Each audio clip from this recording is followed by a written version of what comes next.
on Dr. Phil. You're crazy! Is her daughter I have a problem with the thug guys that she likes. involved with a convict? You think she's going to wake up and go, Mom's right, I'm an idiot. No, I'm not calling her an idiot. No, you are. I wrote it down. Plus, police say her ex was the last person to see this pregnant woman alive. He tried to take my life. He never once denied that he killed Bethany. Let's do it. Have a good show, everybody. Here we go. This is a safe place to talk about hard things. Stand by, Dr. Phil. I'll try to be an emotional compass and point you in the right direction. 5, 4. I am not giving up on you. Go, Dr. Phil.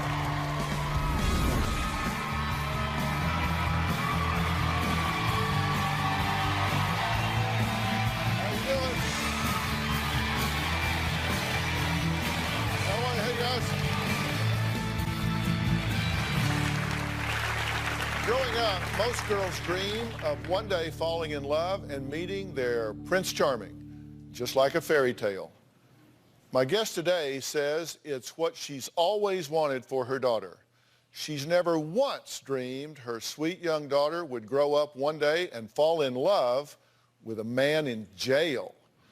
Her mother worries her daughter is facing a dangerous, unhappily ever after.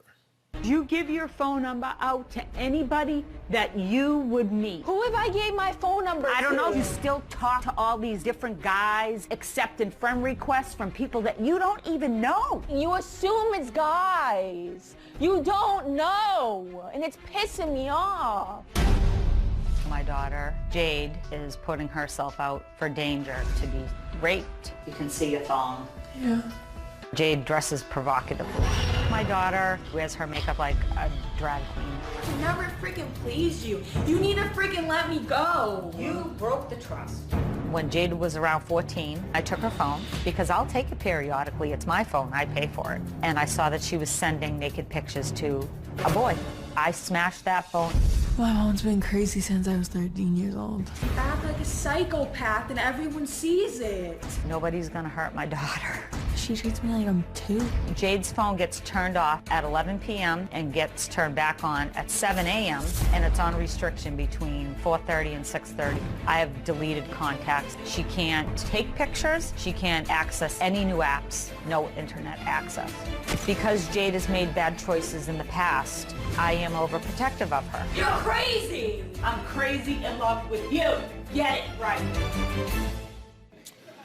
Well, Rhonda says she has every reason to be concerned. Just a few months ago, Jade started a relationship with a man she's never met. And for good reason. He's in jail. Last year, I found out my daughter was speaking to a guy in jail. I didn't think it was a big deal. He wasn't like in jail for like killing someone. He was just in jail for selling drugs. He was African American, he had gold teeth, he was tattooed from the neck to the waistline. He was a thug, a drug dealer, smoking weed in his cell. We would call each other every day. I was planning to see him after he got out of prison. When I realized that my 18-year-old daughter was talking to somebody in jail, I went ballistic. I ran into her room and screamed, "What are you doing?" And her response to me is, he was only dealing drugs. And then she was just like, "You're not having a phone ever again." Like, she was just flipping out. I took everything away from her, social media, her phone. She had access to nothing. My mom says that she's protective and loves me, but I think she's crazy. Okay, what's your biggest fear here? What's going to happen?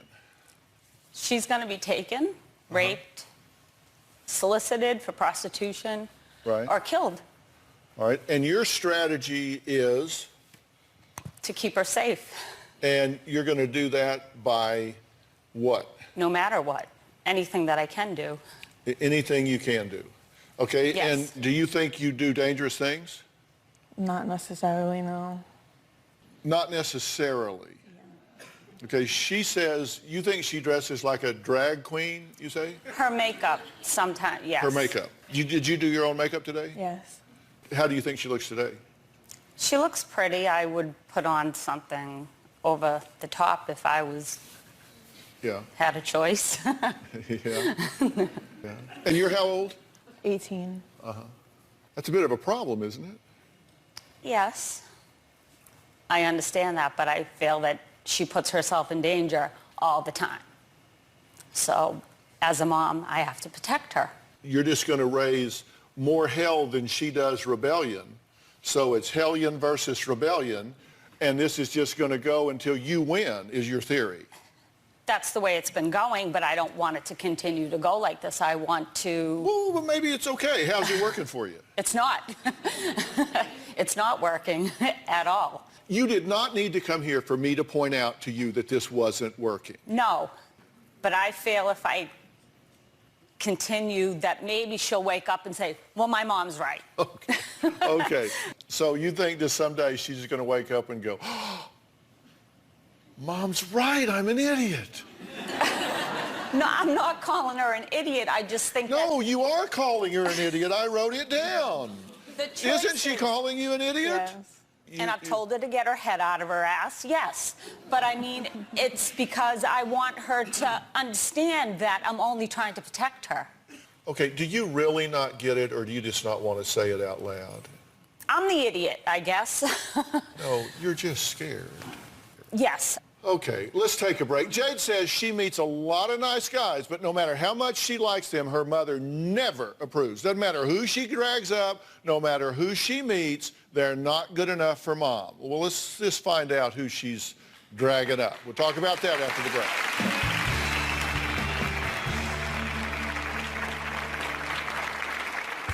Jada texted, I need to tell you something before I come home. She said, I have a hickey. So you think it's right to hang out with him the first time, out of school, and have a hickey? Do you think it's appropriate? He would apologize to you. I don't want an apology. I don't have a problem with my daughter being with a black man. I have a problem with the thug guys that she likes. Just because I like to watch BET and stuff, she came out slamming doors like so loud. She's like, oh, you're watching a show. Love and hip hop, gangster girls, this and that. All the crap that she watches, she just tries to act like them. I don't like it. I lock the TV, and you have to put a coat on to watch those channels. Sometimes my mom can be really racist. Okay, you say that you say she's a psycho. Yes. Are you giving her reason to be what you call psycho? I think I have, but I don't think she comes about it the right way. Like, I think she can... Well, let's forget about the way she does it. What are the bad choices you're making? If you're just being completely objective. Talking to someone in jail. Okay, so you're talking to somebody in jail. I was. And this someone in jail, she doesn't like the fact that he's African-American, according to you. Let's put that aside for a minute. How old is this guy? 27. 27, and you're 18. Does he have children? Yes. How many? 3. 3. He has 3 children. What's he doing in jail? You said he didn't kill anybody, so that's good. He was in jail for selling drugs. He's a dealer. Yes. He's a 27-year-old drug dealer with 3 children, and he's in jail. How long is he in jail for? Last time I talked to him, he said he only had 6 months left. So he only has 6 months left. So he's been in there a while. But he hasn't killed anybody. No. So he's like a nice drug dealer. He just got in jail because why? He told me he sold to the wrong person and they told the cops. So he's not a very good drug dealer. No. He's a nice drug dealer, but he's not a very good drug dealer. So he doesn't say, by the way, are you a cop? No. Right? You're talking to him on the phone? Through cell phone, yes. He has a cell phone in jail. Yes. Which is an infraction of its own, correct? Because you're not supposed to have a cell phone in jail. Yes. Have you sent him pictures? Yes. Have you sent him provocative pictures? We're just being honest. Yes. You sent him provocative pictures in jail. So you're now probably well known in jail. The head girl in jail. So does he know where you live? Be honest. Yes. Not, like, what town or anything. Okay. He doesn't have your address. No. He has your cell phone number. Yes. He did, because we're going to change that. Tells her to look for a place where she wants to live because he loves her and all this crap. Has he told you he loves you? Yes. Did you believe him? Be honest. To a certain point. She did, because after he threatened me and after I called him on his cell phone. Are you a ventriloquist? Because I ask you questions and it sounds like the answer's coming from over here. She does that about everything. Yeah. She likes to answer for me. You know, I thought I was doing pretty good. I didn't yell. I didn't raise my voice. I didn't call her any names. And I seem to have gotten a lot of information you didn't even have yet. Because I don't think she's going to tell you this. So I need to fill you in along the way. Well,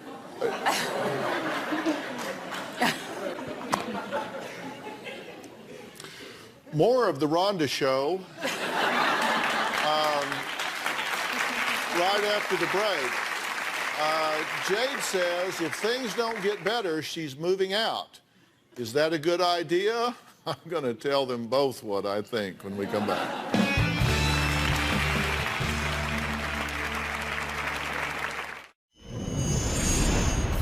I tape Dr. Phil every single day.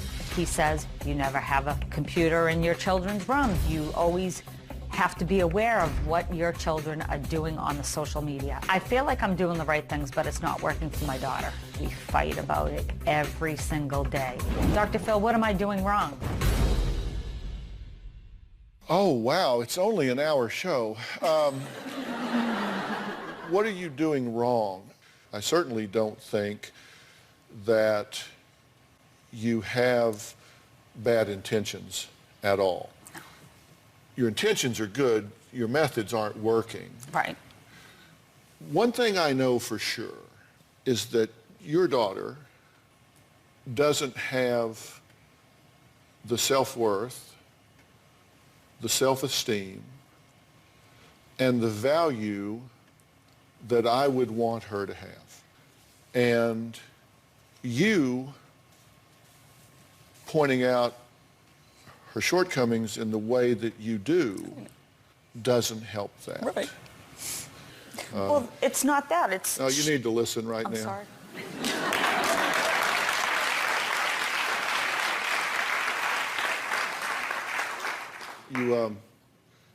You're blocking TV channels like BET. You're not blocking porn, you're blocking BET. You need to listen right now. Here's the problem. You're young and incredibly naive. You can't see around corners because your brain's not fully grown yet. I don't mean that to be condescending. I mean it to be neuroanatomically correct. Mm-hmm. The last part of the brain that grows is the neocortex, which is where you get foresight, the ability to predict the consequences of your actions. And when I said that your self-worth and your self-esteem and all is not where it needs to be, what I mean is I don't want to yell and scream at you. Have you noticed I haven't done that? I haven't said anything ugly to you, have I? No. Because what I want you to do is I want you to value yourself enough where you would say, I'm not putting myself there because I value myself too much to do it. For that reason, I asked the folks at Onsite to come here today. They're a program that we work with that I am just so proud of. I asked Miles Adcox to be here. He's the CEO of Onsite. Say hello to Miles. He's right here. And,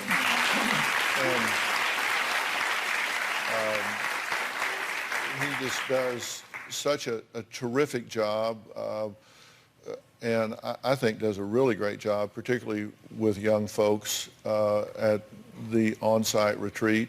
And I asked him to be here because I wanted him to meet with you and talk with you because I think a really concentrated program with you would be something that you would just flourish under. You know, Miles, she's got such great potential. And so I would like for you, Miles, to sit down backstage and talk with these folks about that because I think this would just be such a great fit.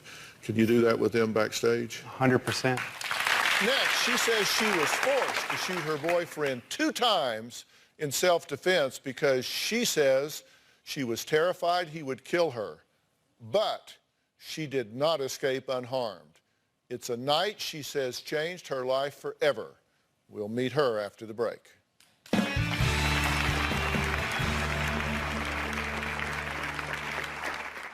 I started to feel like there was a side of Ronald that I had never seen. He would get loud and controlling. And he said, if I really wanted to, I could shoot you, shoot the dogs, and then shoot myself. We'd all be dead.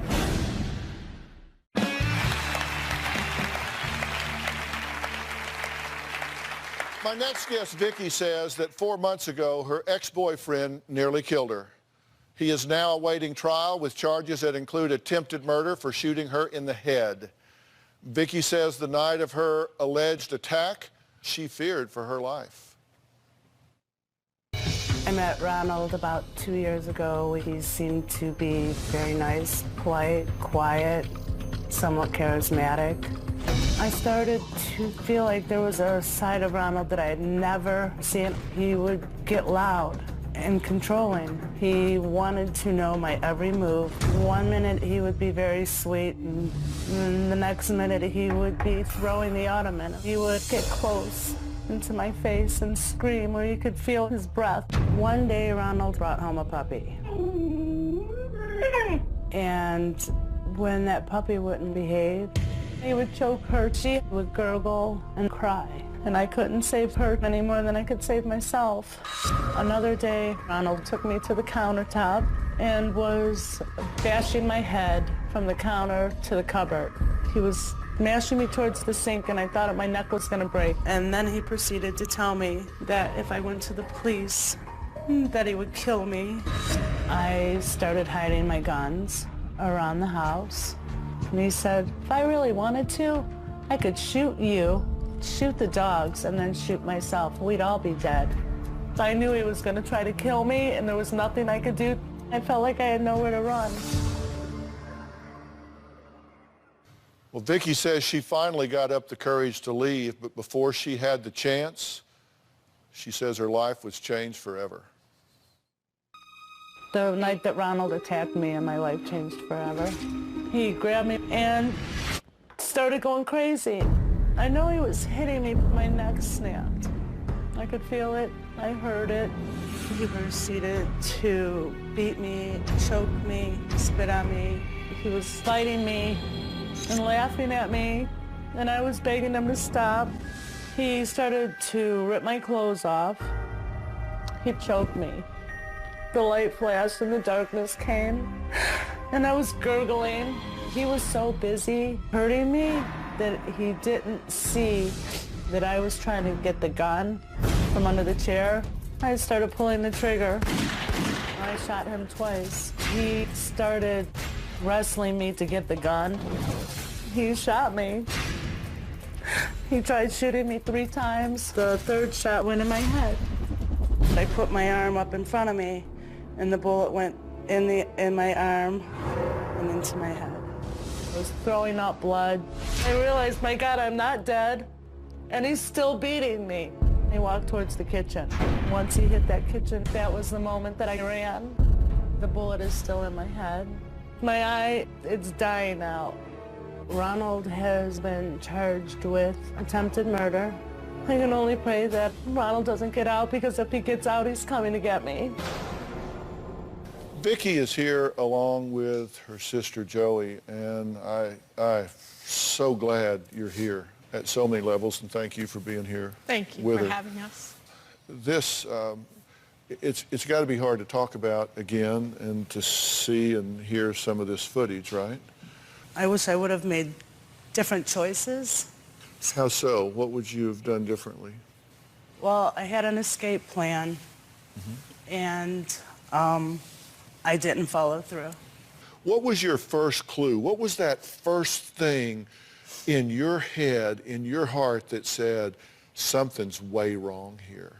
He had been accused of something, and I just asked politely, confronted him, to let him know what I had heard. Because someone had said to you, someone had approached you about it, right?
Yes. And said, did you know that he was a person of interest at least? Right, in the disappearance of Bethany Decker. You thought, I'm going to say something to him. Yeah.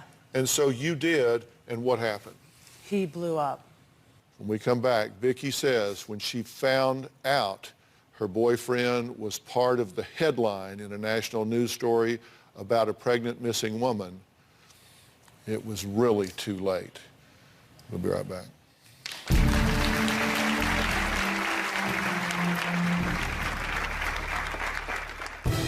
Where is Bethany Decker? Army wife, 5 months pregnant with a second child, vanishes. Ronald was the boyfriend last seen with Bethany Decker. Why did the boyfriend move out immediately when she goes missing. This is about possible murder.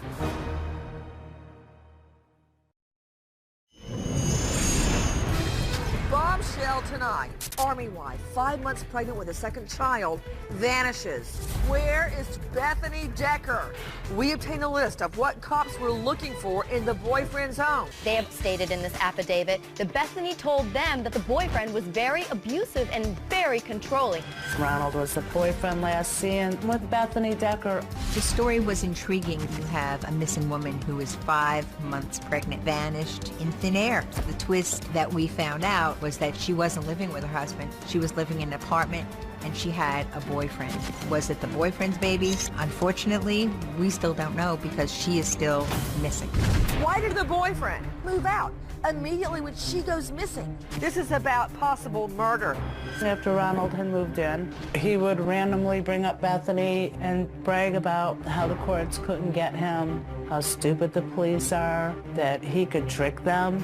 And Ronald just told me how he could make people disappear. He never once denied that he killed Bethany. He tried to take my life.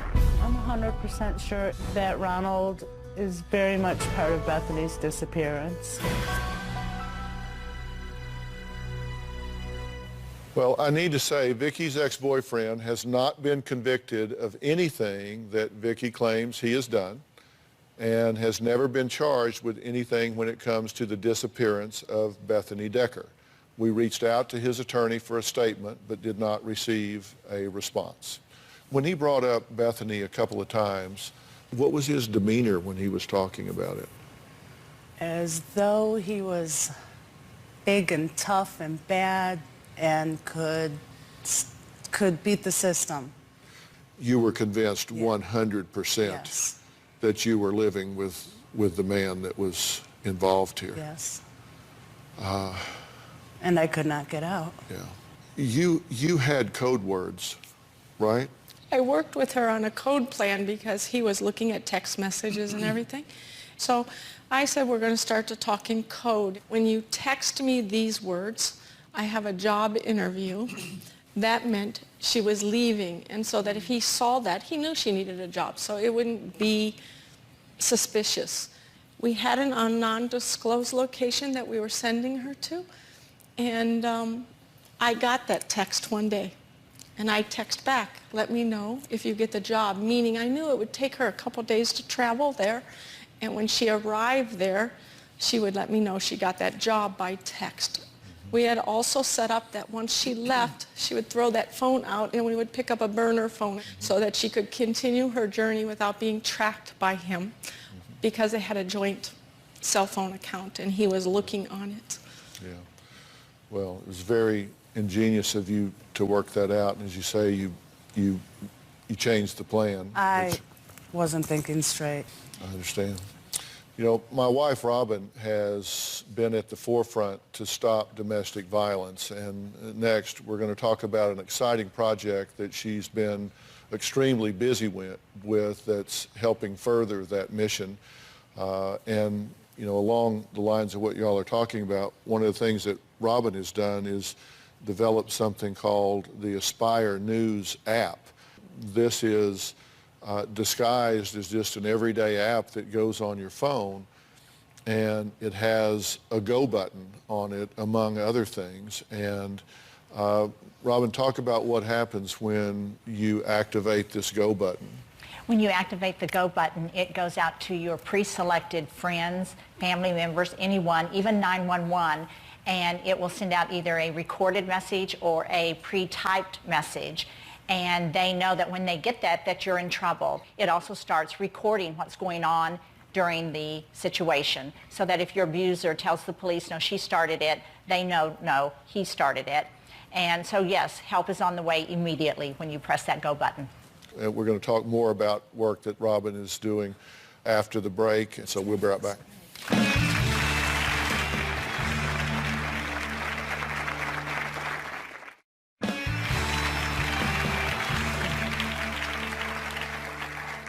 Last year, Robin and her foundation, When Georgia Smiled, hosted a groundbreaking domestic violence summit where leaders from the domestic violence community came together to speak about this often silent epidemic.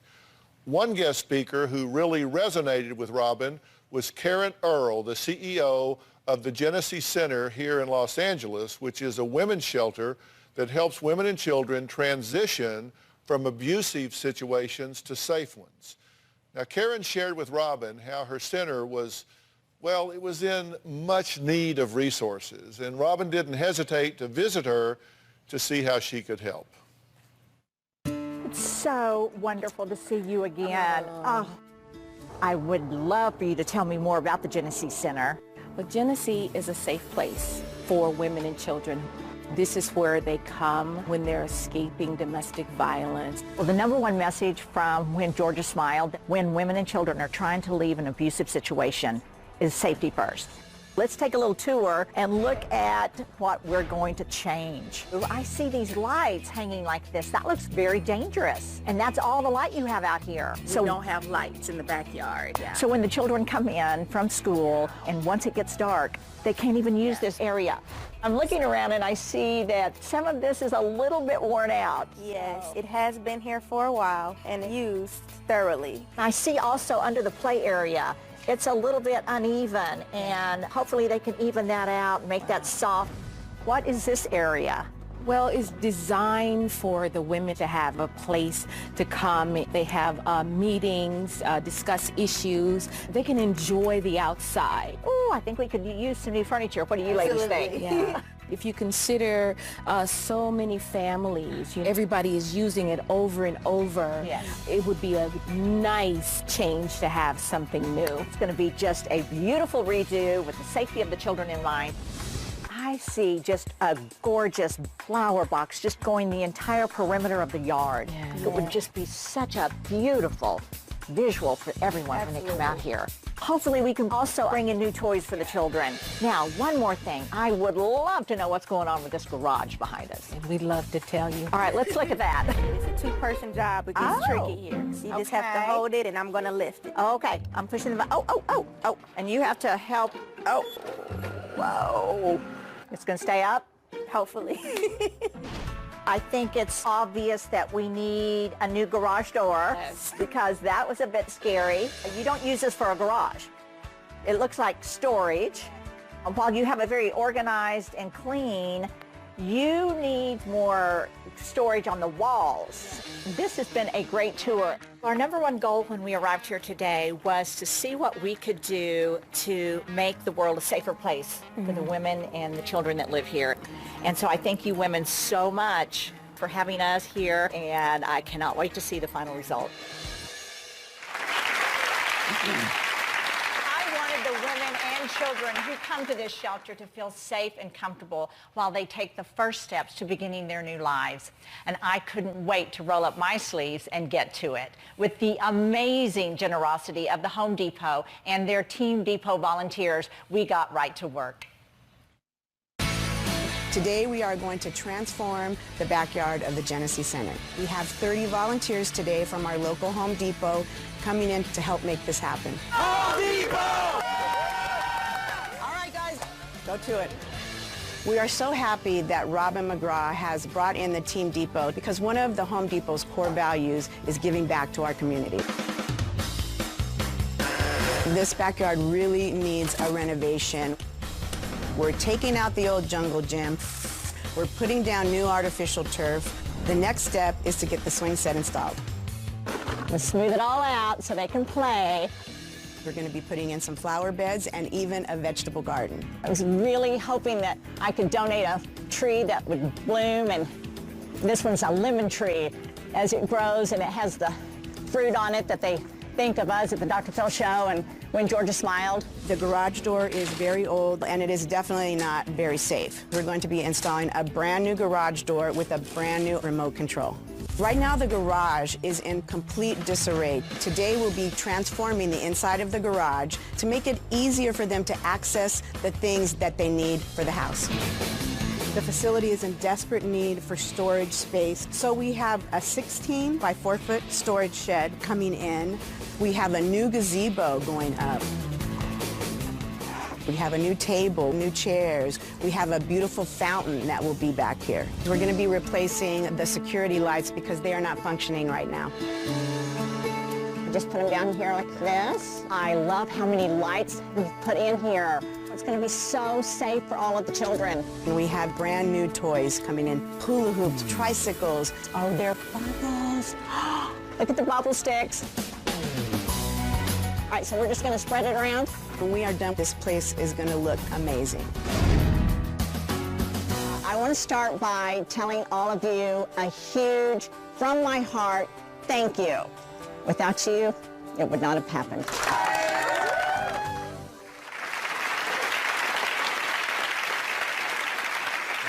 Let's see if I can get Home Depot to come over and get you to rake around our house over there. You guys seem to get her to do a lot of stuff over there. Now, do you really want to go there? No. Are you going to show us the final results? Yes. Are you ready to see it? Because it is gorgeous. So take a look. I know you're excited because I can feel you both shaking. On the count of 3, you're going to open your eyes and get the best surprise you've ever had in your entire life. 1, 2, 3. Oh my God. Oh, you're crying. Oh, don't cry. Tears of joy, I know. What do you think? Can you believe it? Oh my goodness. Beautiful. Look at the swing set. Bless your heart. It's wonderful. What do you think? It's overwhelming, isn't it? Yes. So beautiful. Try out that swing. Woo! Yeah. Thank you to Swing Set Solutions. They donated this beautiful swing set to the children here, and I am loving it. They planted these beautiful flowers. Yeah. It's beauty, beauty, beauty. Yes, yes. And it's functional. Yes. The lights. Look how wonderful. Oh my God, We have I didn't all the notice lights. those. It's going to be so safe for them. And look at all of these beautiful toys. Mattel donated. They have seen firsthand what play can do for a child's mental and physical capabilities. And look at this beautiful living area. I love the color. The fountain is so peaceful, isn't it? I'm grateful and thinking about how this is going to impact the children and the families. It will let them know how special they are. Oh, that's so true. Remember that rickety old nasty garage door that took 2 of us to open? Watch this. Notice you don't hear it because it's so nice and quiet. Oh my God. This space. I can't believe it. Look at all the bins. It's all organized, cleaned up. This is just a gift from Home Depot. Happy children, thriving, peace, hope. Inspired. Wow. Thank you, Robin. You are so precious. Don't thank us. We thank you for allowing us to be a part of this.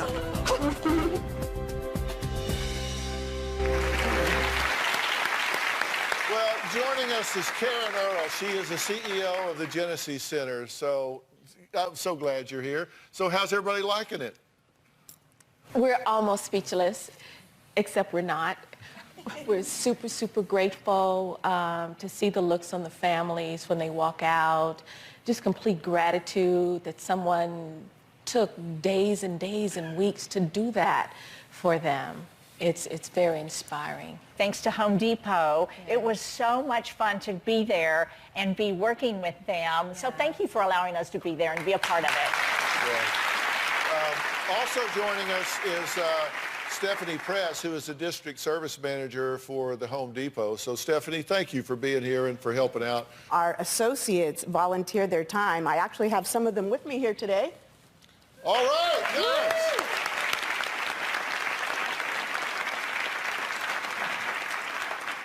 It's something that we take very near and dear to our hearts. It's very important for the associates to feel like they are participating in their communities where they work. But also know that a huge passion of y'all's is working with veterans as well and giving back to the veterans. So I love that y'all do that as well. Yes, Dr. Phil. Actually, 35,000 of our associates are actually veterans. Yeah. Wow. I love that. That's just great. And you guys have impacted more than 15,000 veteran homes as well as doing the stuff with the domestic violence shelter. So that's a lot of good work that y'all are doing. So thank you, Dr. Phil. Next, I have a little surprise for Robin. Find out what it is after the break.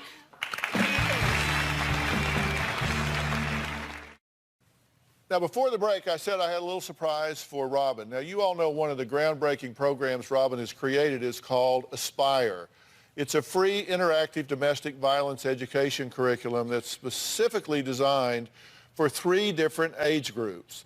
Joining us now are Debbie and Daniel, who are teachers at the Bayside Community Charter School, who have begun using Aspire in their school and have seen a great response among the students. Let me welcome all of them to the show, all right? And Daniel, this isn't just a lecture thing. You let the kids interact and go back and forth, right? Yeah, I teach sociology, and so one of the great things about the Aspire program is what you're doing is you're using, real incidents, real events that have occurred, and having them come up with ways to help strategize onto how to empower themselves, how to find help if they need help. I'm so happy to hear that, and that the students are enjoying doing it. Now, Christian, you were in this program, and you had a light bulb moment. What was it for you? Well, when my teacher was showing us the text messages, I kind of just realized that I'm that abusive person, You thought you were starting to cross the line. Yeah. And be too controlling. Yes. I am so proud to say schools all over the country are using Aspire. And just recently, in honor of Women's History Month, Robin was asked to be a featured speaker at Miami-Dade, the largest commuter college in the country, over 100,000 students. She's just delivering this message all over the place. What an honor to meet you. Thank you for being here. It's all mine. Thank you for your work. We have students that we definitely are going to share this information. Thank you so much for doing that. Please join me in welcoming Robin McGraw. I love, in fact, I live for the opportunity to speak to a group like yours. I am here to invite each and every one of you to join me in taking action. It was so exciting to be there. I presented the Aspire curriculum and the Aspire app to the faculty and staff to help them use it in their classrooms. The program is designed for 3 specific age groups, each with its own custom curriculum: tweens, teens and young adults, and adults. My mother, Georgia, made sure I did 2 things every single day. The first thing she made sure was that I thanked God for my blessings. The other thing was to do something for someone else. I think of her every single time I speak. And I hope that even if I reach one person in every crowd, that one person is saved from abuse. And I was also a part of a panel made up of members of my advisory board that answered numerous questions from student organizations about what they can do to create awareness and empower each other to stop abuse on campus. I would like to know what motivated you to start awareness on domestic violence, and what advice would you give to someone like me who would like to start something like this in my developing country? I think if you would just go to unwomen.org, it will be your first step towards knowing how you can get involved and what that can grow into. It concluded with over 1,000 students downloading the Aspire app on their phones at the same time. I pledge to Aspire. I'm really proud of you, so good job. Listen, we got to get going. I want to thank all of my guests today. A big thanks again to the Home Depot Foundation and the Team Depot for all of their help and all of their hard work. I'd also like to thank the Swing Set Solutions. They're a great company located right here in Southern California, and we're a big part of the Genesee Center project. If you want to download Robin's Aspire curriculum, please go to whengeorgiasmiled.org or drphil.com. You can also visit iTunes or the Android App Store to download the free Aspire app for your app phone. Now, also today, we discussed the story of Bethany Decker, who is still missing. If you or anyone you know has any information, please go to drphil.com, where we will have information for where you can call. Thanks, everybody, for being here. So long. Thanks, guys. See you guys. Thanks so much. Appreciate you guys being here. Thanks. Appreciate you guys. Thanks.